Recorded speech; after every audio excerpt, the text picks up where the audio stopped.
앞에서 문제 앞에서 승리한 여호사밧의 비결이 있습니다. 오늘 제가 칼럼에도 제일 첫 줄에 이렇게 썼는데, 우리가 인생을 살아가다 보면 참 어려움을 당할 때 저 어려움도 각양각색이지 않습니까? 위기를 만날 때가 있는데, 내가 어느 정도 하면 넘어갈 수 있는 그런 위기가 있는가 하면 내 힘으로는 어떻게 할 수 없는 그런 위기를 만날 때가 있다는 겁니다. 그렇지 않습니까? 네. 그럴 때 어떻게 해야 될까요? 인생의 위기를 만났을 때. 그래서 이 위기라고 하는 말이 두 가지 의미라는 거 알고 계시죠? 뭐라고요? 위험과 기회가 동시에 있다는 거예요. 그래서 이게 위기로만 끝나지 않고 이걸 어떻게 합니까? 잘 활용을 하면 어떻게 된다고요? 기회가 될 수 있다는 거죠. 오늘 주인공 보면, 제가 사실 지난 20번으로 끝내려고 했었는데 이 여호사밧을 제가 놓쳤더라고요. 그런데 또 우리 교회에 대해서 또 기도해야 되는 그런 또 상황이어서 너무 상황에 딱 맞는 그런 말씀이다라고 그렇게 생각합니다. 그래서 오늘 말씀 보면 이 여호사밧이 엄청난 위기를 당했는데, 하나님 앞에서 그것을 멋진 기회로 반전시키는 그 이야기가 오늘 본문에 나옵니다. 자, 여호사밧은 이름이 뭐라고요? 뜻이? 여호와께서 심판하신다. 그리고 남왕국 유다의 몇 번째 왕이었다고요? 4대 왕이었습니다. 4대. 그래서 25년 동안을 통치를 했는데 특별히 여호사밧이 참 선한 왕으로 종교개혁도 실시하고요. 그리고 이때 참 국방이 너무나 튼튼했던, 그죠, 번성기였다라고 그렇게 볼 수가 있습니다.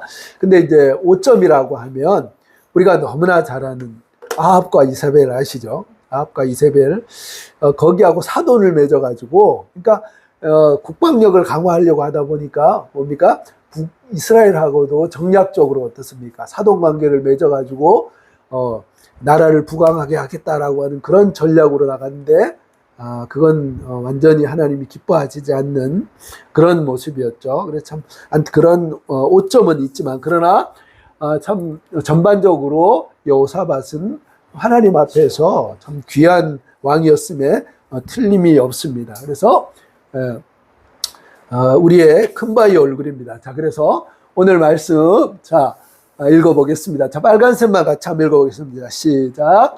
우리를 시험하는 이 큰 무기를 우리가 대적할 능력이 없고 어떻게 할지도 알지 못하고 오직 중앙하라고 대답하고, 너희는 너희 하나님 여호와를 신뢰하라. 그리하면 경고히 서리라.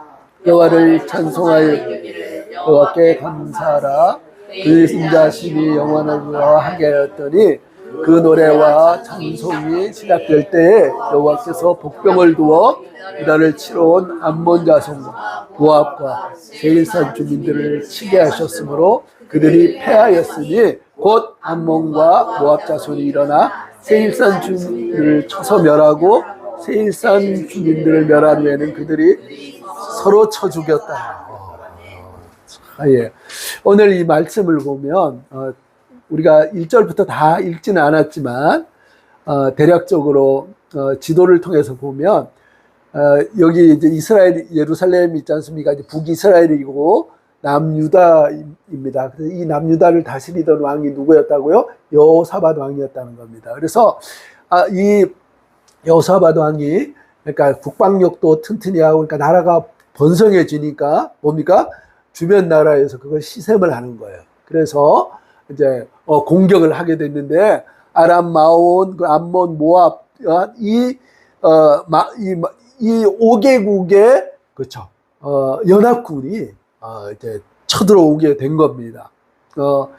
그래서 연합군이 진격해온 게 어디까지 왔냐면, 여기 보면 사해라고 아시죠? 사해 바로 옆에 엔게디라고 하는 곳입니다. 그래서 바로 예루살렘에서는 북동, 그렇죠?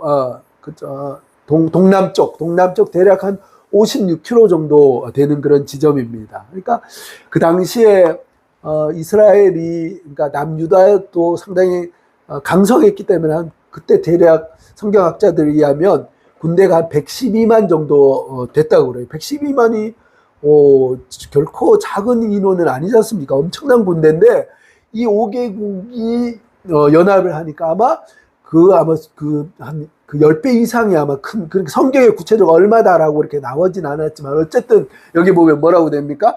큰 무리가 바다 저쪽 아람에서 왕을 치러 오는데 하사손 다말 곧 엔게디에 지금 어때요? 이제 진을 치고 있다는 겁니다. 그래서 예루살렘 동남쪽 대략 한 50km, 56km 지점에까지 턱 밑까지 이제 쳐들어온 거죠. 그러니까 어떻습니까? 자, 3절, 4절 한번 읽어보겠습니다. 시작.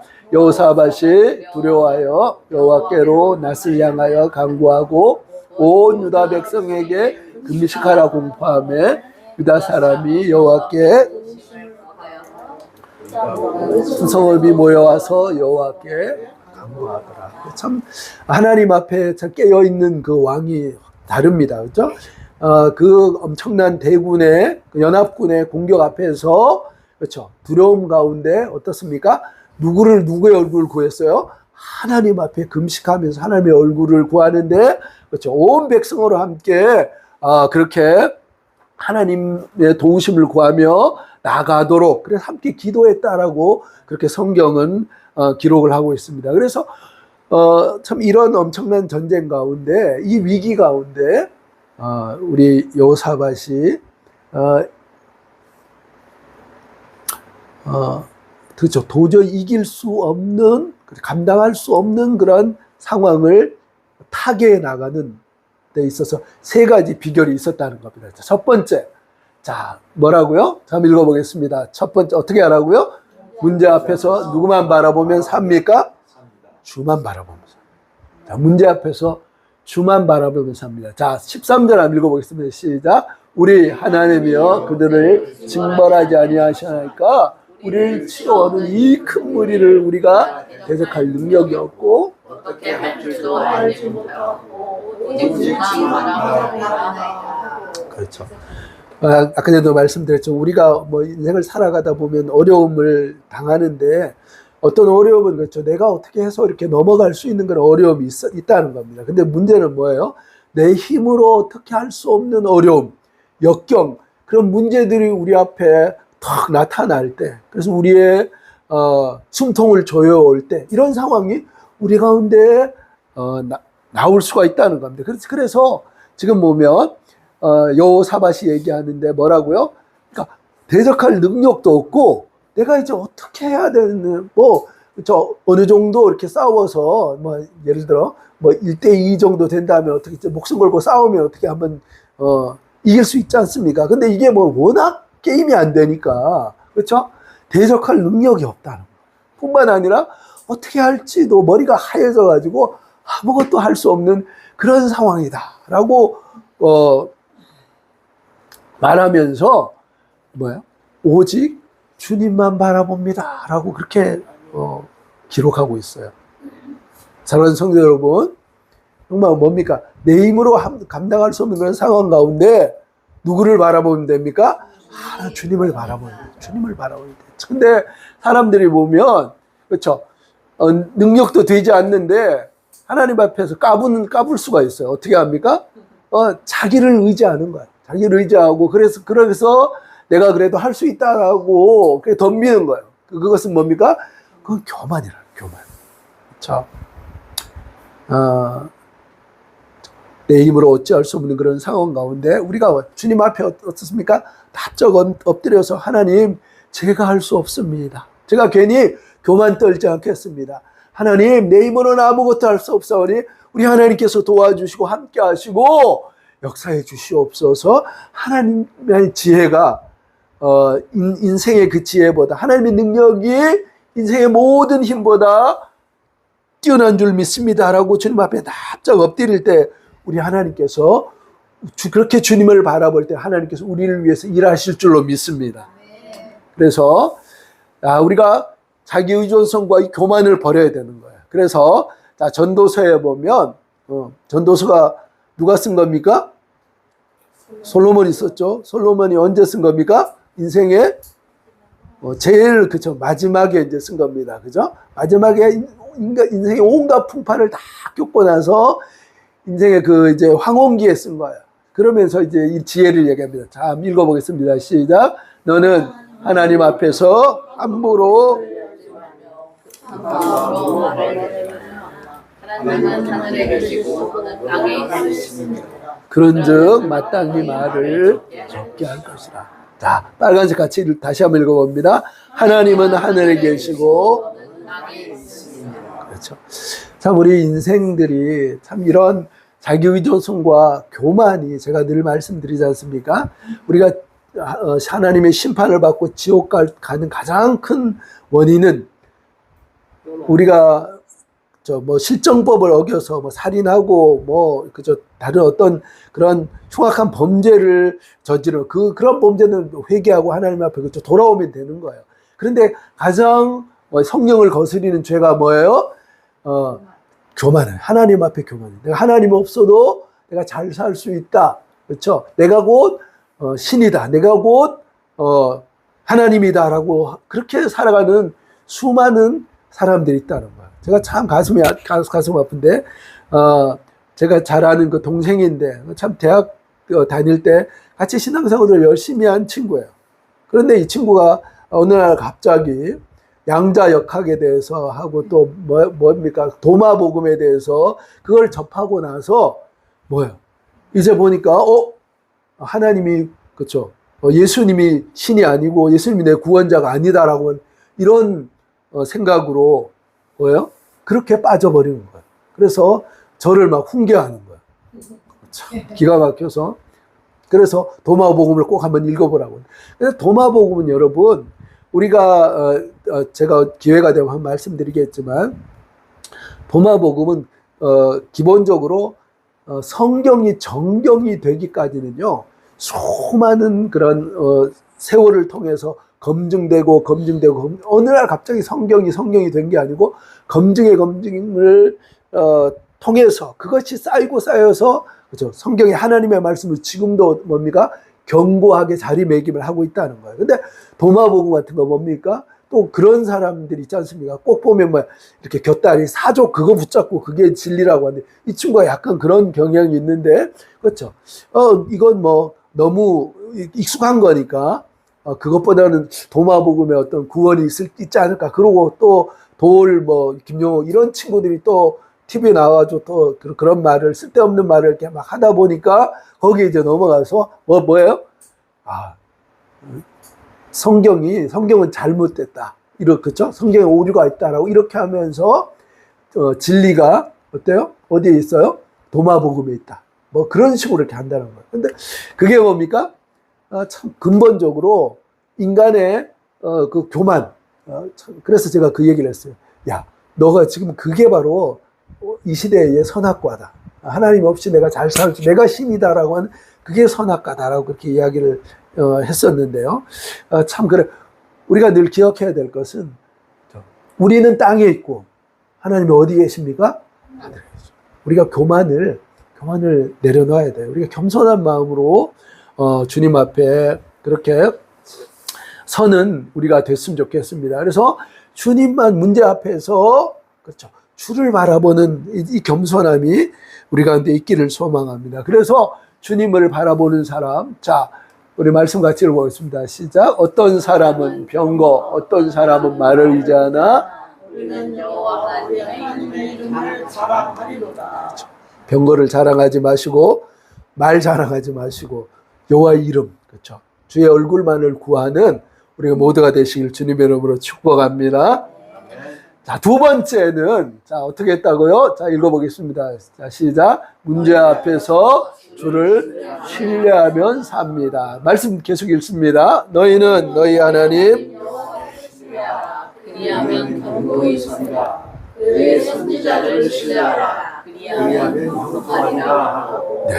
여기 보면 신뢰하라라고 하는 말을 여호와를 신뢰하면 견고히 선다라고 말씀하고 그의 선지자들을 그 말씀 맡은 자를 신뢰하라. 그러면 형통하리라고 그렇게 이야기하는데 여러분 어떻습니까? 하나님 정말 신뢰할 만한 분이십니까?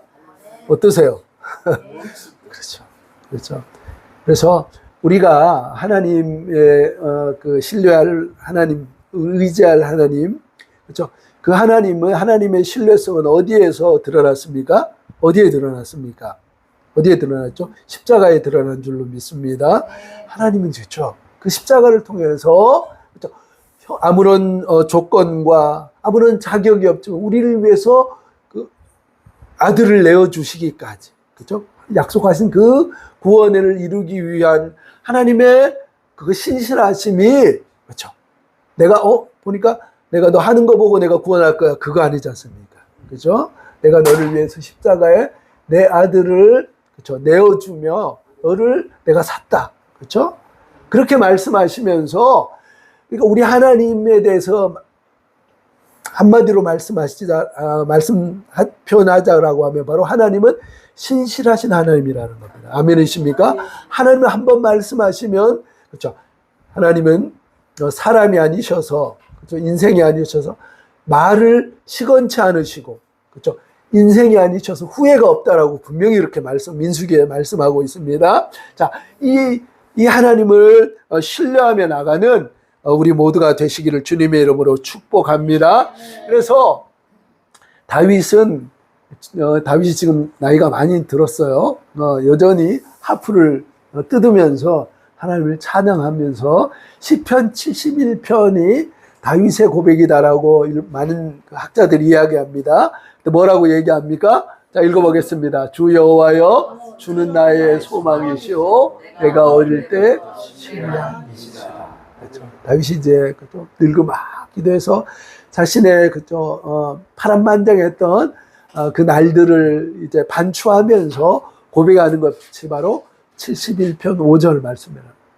주는 나의 소망이시고 내가 어릴 때부터 신뢰한 이시다. 그렇죠. 하나님은 내가 신뢰할 만한 분이셨습니다. 라고 그렇게 고백을 하고 있다는 거예요. 사족처럼 말씀드리겠습니다. 그렇죠.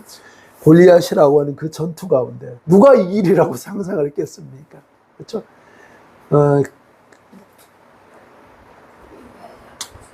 그 엄청난 거구 앞에서 어린 작은 소년이 그렇죠? 물맷돌을 가지고 그 앞에 설 때 그래서 너는 그렇죠? 할례 받지 못한 너를 내가 만군의 여호와의 이름으로 너를 찢어버리겠다라고 그 소년이 그러고 나갔다는 거예요. 뿐만 아니라 정예군만 3,000명의 그렇죠. 요즘으로 얘기하면 뭐 경찰특공대가 아니죠. 경호실 그런 사람들 있죠. 그런 병사들이 다윗 하나 잡기 위해서 그렇게 샅샅이 체포령을 내리고 그렇게 했을 때 뿐만 아니라 그 사랑하는 아들 압살롬이 자기의 왕위를 찬탈하고 그렇죠? 자기의 왕후들과 함께 동침하는 이런 참 상상할 수 없는 이런 반역의 이런 굴곡들을 지나면서 그 모든 것들을 통해서 그렇죠? 다윗이 고백하는 것이 뭐라고요? 여호와는 내 소망이시오 내 어릴 때 신뢰할 그런 하나님이시다라고 그렇게 고백했다는 거예요. 이 고백이 우리의 고백이 되실 수 있기를 축복합니다. 그래서 이사야서에서는 이렇게 또 말씀합니다. 이렇게 하나님을 신뢰하고 이렇게 하나님을 의지하는 사람에게 하나님께서 놀라운 은혜를 베푸십니다. 읽어보겠습니다. 시작. 주께서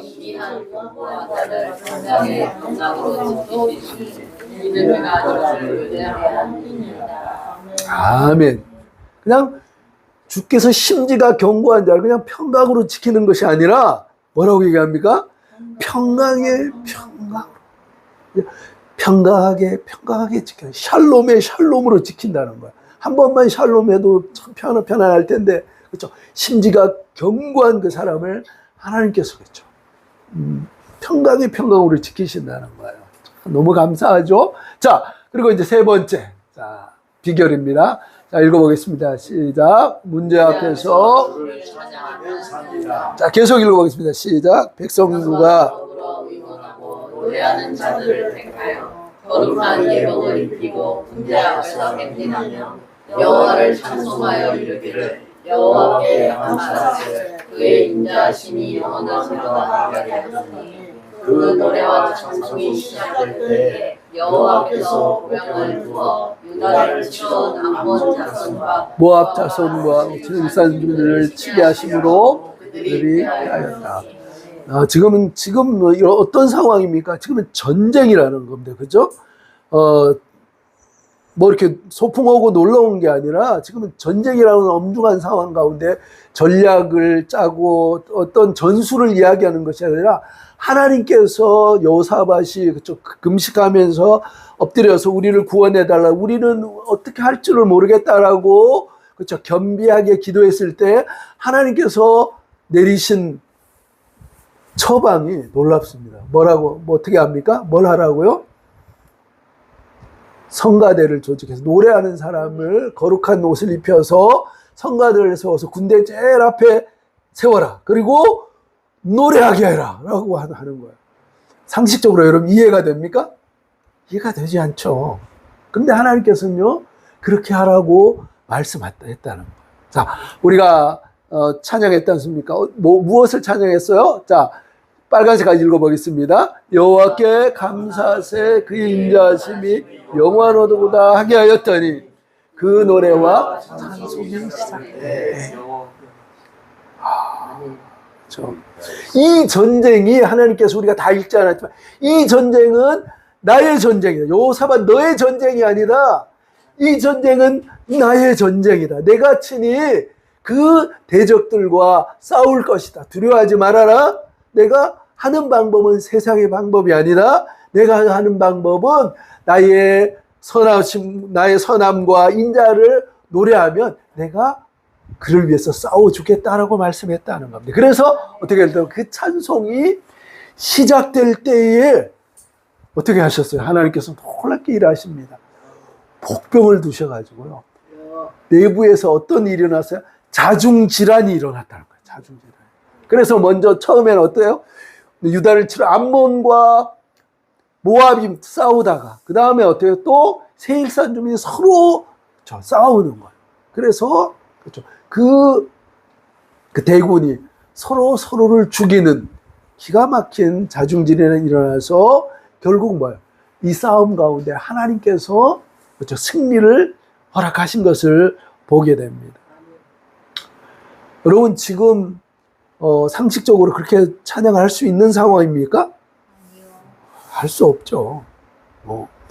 지금 엄청난 그 대군이 자기 앞에 그죠, 창과 칼을 병거들을 앞세우고 호시탐탐 자기를 노리는데 그 앞에 나가가지고 기껏 한다는 것이 뭐예요?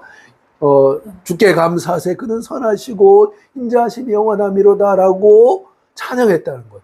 여러분 그 상대 모압과 암몬 군대였다라고 한번 생각해 보십시오.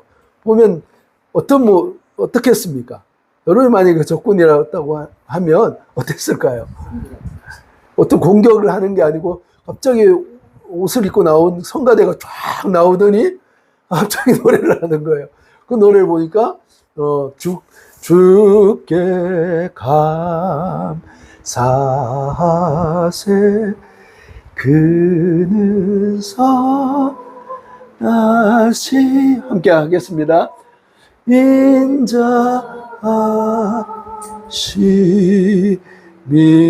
영원함이라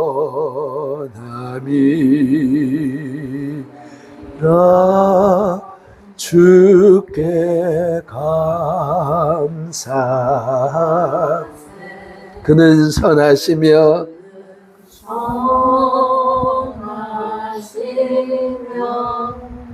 인자하심이 영원하미 내가 감사리 내가 감사리 그는 선하시며 선하시며 인자심이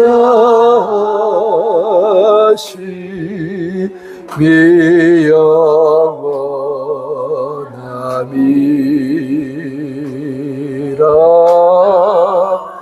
내가 감사 주는 선하시며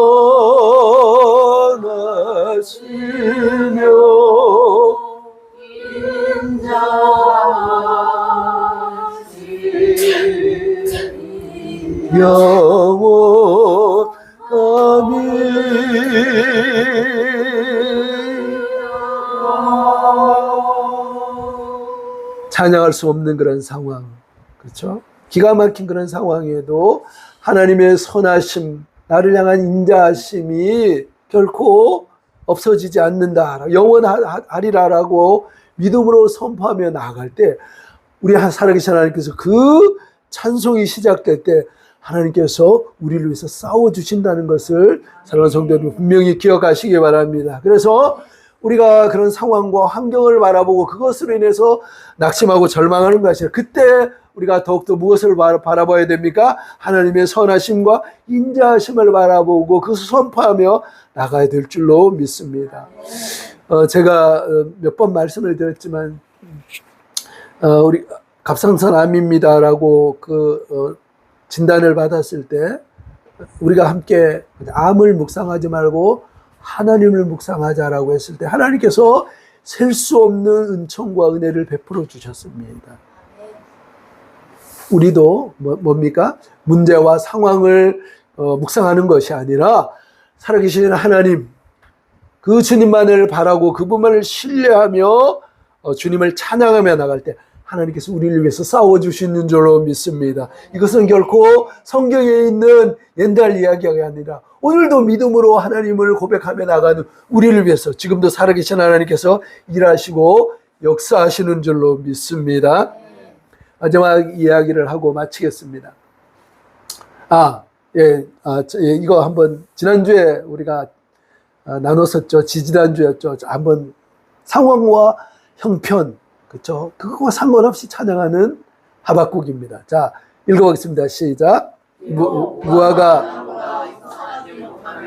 포도나무에 열매가 없으며 감람나무에 소식이 없으며 밭에 먹을 것이 없으며 우리의 양이 없으며 외양간에 수가 없을지라도 나는 여호와로 말미암아 즐거워하며 나의 구원의 하나님으로 말미암아 기뻐하리로다.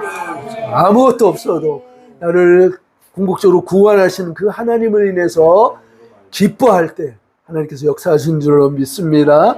자, 그래서 어떤 아버지가 아들과 함께 길을 가는데 길 앞에 돌이 하나 툭 떨어진 거예요. 이 아버지가 좀 짓궂어가지고 이야기하는 거예요. 아들, 너 치울 수 있겠어? 한번 치워봐. 그러니까, 야, 아빠, 제가 한번 치워볼게요 하고 치우는데 작은 아이가 이 돌을 쉽지 않죠. 혼자 땀을 뻘뻘 낑낑 하다 나중에 이제 울상이 되는 거예요. 그래서 그때 이제 아빠가 물어보죠. 최선을 다했니? 네, 아빠, 저 보세요. 지금 땀이 이렇게 나오고 지금 내가 지금 울기 직전인데 아빠 지금 저를 이 모습을 안 보는 거예요? 그렇게 얘기했을 때 그 아빠가 이렇게 얘기했다는 겁니다. 아직 아빠에게는 도와달라고 이야기하지 않았잖니. 우리 아빠 하나님께 우리 문제 앞에서 하나님의 얼굴을 바라보고 그 하나님을 신뢰하면서 그 하나님의 선하심과 자비하심을 찬양함으로 말미암아, 그렇죠? 하나님의 넉넉한 도움 가운데 날마다 승리하는 귀한 성도님 되시길 주님의 이름으로 축복합니다.